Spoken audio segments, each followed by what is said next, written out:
दोस्तों, क्या आपने कभी सोचा है कुछ लोग कम सैलरी में भी फाइनेंशियली फ्री कैसे बन जाते हैं, जबकि कुछ लोग लाखों कमाकर भी हमेशा पैसों की टेंशन में रहते हैं। क्या रिच बनने के लिए बड़ी इनकम की ज़रूरत होती है या सिर्फ सही फाइनेंशियल हैबिट्स की? तो आज की इस वीडियो में हम जानेंगे एक ऐसी किताब के इम्पॉर्टेंट लेसन्स के बारे में जिसने लाखों लोगों की फाइनेंशियल लाइफ बदल दी है। और उस किताब का नाम है द वेल्दी बार्बर, जिसे डेविड चिल्टन ने लिखा है। यह सिर्फ पैसे कमाने की किताब नहीं है, बल्कि यह पैसे संभालने की कला के बारे में है। और इस किताब का सबसे पावरफुल मैसेज है, रिच बनने के लिए सीक्रेट कॉम्प्लिकेटेड नहीं है, बल्कि कंसिस्टेंसी है। तो आइए शुरू करते हैं इस किताब का पहला चैप्टर। यह किताब एक अलग तरीके से लिखी गई है। यह बोरिंग फाइनेंशियल फॉर्मूला की किताब नहीं है, यह एक कहानी है। एक छोटे शहर के बार्बर रॉय की कहानी। रॉय कोई बड़ा बिजनेसमैन नहीं था, वो कोई करोड़पति इन्वेस्टर भी नहीं था, लेकिन उसके पास एक चीज़ थी, फाइनेंशियल विजडम। शहर के लोग उसके पास सिर्फ हेयर कट के लिए नहीं आते थे, बल्कि फाइनेंशियल एडवाइस लेने भी आते थे, क्योंकि रॉय ने एक सिंपल सच समझ लिया था। अमीर बनने के लिए आपको एक्स्ट्रा ऑर्डिनरी इनकम नहीं चाहिए होती है, आपको एक्स्ट्रा ऑर्डिनरी हैबिट्स की ज़रूरत होती है। आज ज़्यादातर लोग पैसा कमाने पर फोकस करते हैं, लेकिन पैसा संभालना नहीं जानते। और यही कारण है कि कई लोग हाई सैलरी होने के बावजूद भी वो टूटे रहते हैं। रॉय कहता है, फाइनेंशियल फ्रीडम आपकी सैलरी पैकेज से नहीं, आपकी डेली हैबिट से बनती है। इस किताब का दूसरा चैप्टर हमें ये कहता है कि सबसे पहले खुद को पे करो। मतलब सैलरी आते ही सबसे पहले अपने फ्यूचर के लिए पैसे बचाओ। अधिकतर लोग क्या करते हैं, पहले शॉपिंग, फिर बिल्स पे करते हैं, फिर एंटरटेनमेंट, और महीने के अंत में बचता क्या है, जीरो। लेकिन वेल्दी लोग अलग सोचते हैं।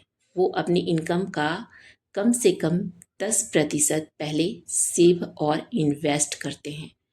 रॉय कहता है, अगर आप खुद को पहले पे नहीं करेंगे तो बाकी दुनिया आपका पूरा पैसा खर्च करवा देगी। सोचिए, अगर कोई व्यक्ति हर महीने सिर्फ 5,000 रुपये इन्वेस्ट करता है तो शुरुआत में अमाउंट छोटी लग सकती है, लेकिन कुछ सालों बाद वही छोटी अमाउंट लाखों में बदल सकती है।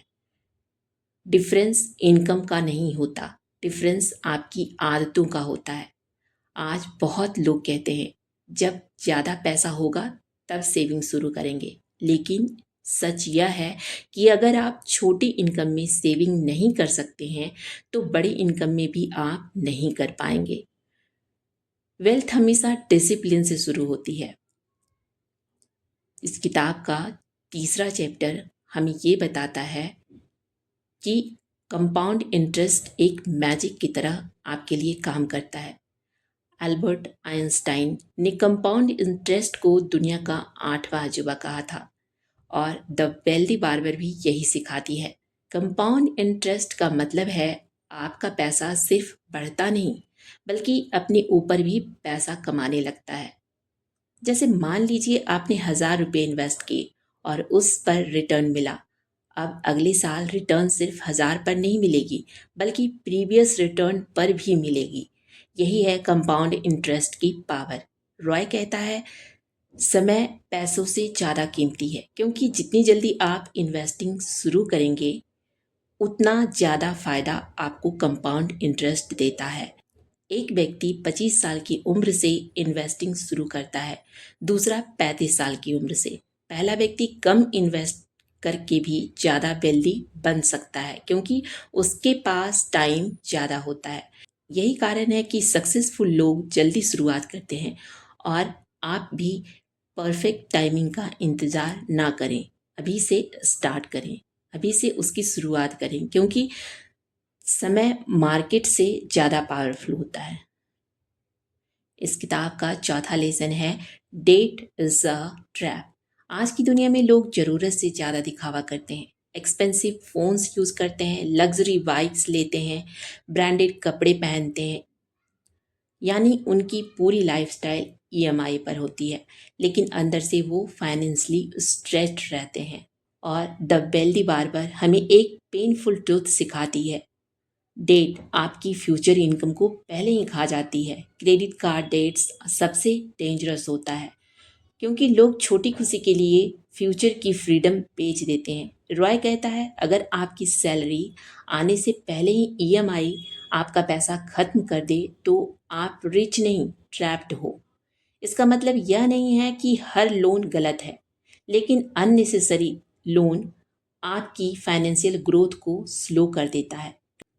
कई लोग इम्प्रेस करने के लिए भी खर्च करते हैं, लेकिन बाद में स्ट्रेस में जीते हैं। फाइनेंशियल पीस तब आती है जब आपका पैसा आपके कंट्रोल में होता है।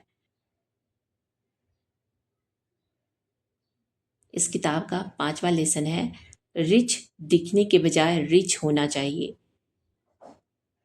आज सोशल मीडिया की दुनिया में लोग लग्जरी दिखाते हैं, लेकिन रियलिटी अलग होती है। कुछ लोगों के पास एक्सपेंसिव कार्स होती हैं, लेकिन सेविंग्स नहीं होती।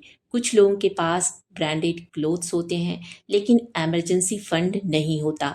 रियल वेल्थ हमेशा क्वाइटली बिल्ड होती है। जो सच में अमीर होते हैं वो अक्सर सिंपल लाइफस्टाइल को चूज करते हैं, क्योंकि उनका फोकस दिखावे पर नहीं बल्कि अपनी फाइनेंशियल फ्रीडम पर होता है। असली फ्रीडम का मतलब होता है बिना स्ट्रेस के जीना। असली फ्रीडम का मतलब होता है जॉब जाने के डर के बिना जीना। असली फ्रीडम का मतलब होता है पैसों के लिए हर दिन पैनिक ना रहना। यही असली अमीरी है। इस किताब का छठा चैप्टर हमें ये बताता है कि आपके पास इमरजेंसी फंड भी होना चाहिए, क्योंकि लाइफ हमेशा प्रेडिक्टेबल नहीं होती। कभी भी मेडिकल इमरजेंसीज आ सकती हैं, कभी भी जॉब लॉस हो सकता है, कभी भी अनएक्सपेक्टेड एक्सपेंसेस भी आ सकते हैं, कभी भी आपके फैमिली की प्रॉब्लम हो सकती है। और अगर आपके पास सेविंग्स नहीं है तो छोटी छोटी प्रॉब्लम्स भी आपके लिए बड़ा डिजास्टर बन सकता है। रॉय कहता है, इमरजेंसी फंड लग्जरी नहीं, नेसेसिटी है। हर इंसान के पास ऐसा बैकअप होना चाहिए जो मुश्किल समय में उसे फाइनेंशियली प्रोटेक्ट कर सके। बहुत लोग अच्छे पैसे कमाते हैं, लेकिन क्योंकि उसके पास इमरजेंसी फंड नहीं होती, एक क्राइसिस उनकी पूरी लाइफ हिला देती है।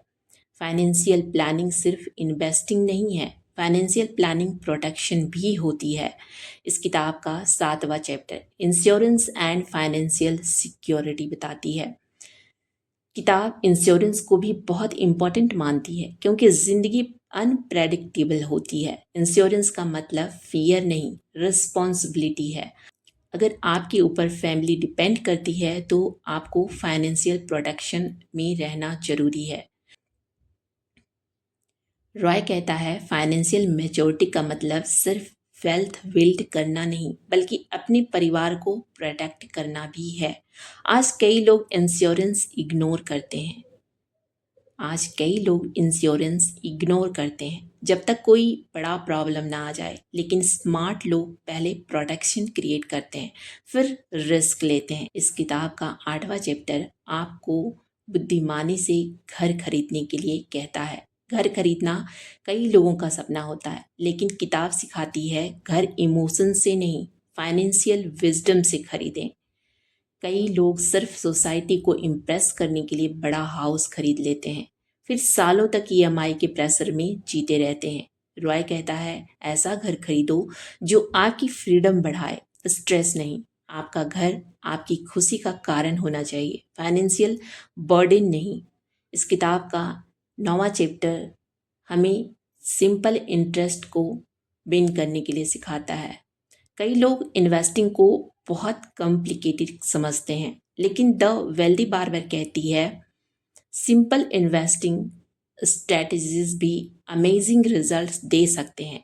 हर समय मार्केट पर प्रेडिक्ट करना जरूरी नहीं, कंसिस्टेंसी ज़्यादा इंपॉर्टेंट है।